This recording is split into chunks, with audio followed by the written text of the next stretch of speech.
જય શ્રી કૃષ્ણ, જય માતાજી। કેમ છો બધા? મજામાં જ છો? તો જો આપણે કામકાજ કરીને થઈ ગયા છીએ ફ્રી અને ઉપર કુદરતી વાતાવરણ જોવા માટે આવી ગયા છીએ। તમને પણ બતાવું, જુઓ જો આજનું વાતાવરણ પણ આવી ગયો છે અને જો વાદળા, પવન અને વરસાદ આવવાની ફૂલ તૈયારી છે।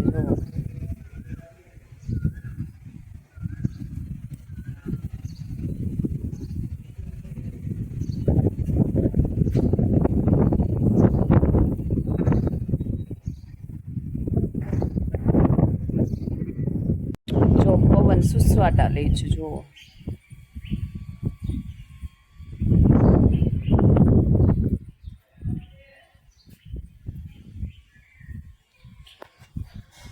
તો ગાઈસ, વરસાદની અને વાવાઝોડાની આગાહી છે એટલે અંબાલાલ કાકાની આગાહી છે એટલે વરસાદ તો આવવાનો જ છે। જો મોઢે ચોકલેટ ખાધી હતી, આચું બોલ, ચોકલેટ ખાધી હતી, આચું બોલી જતો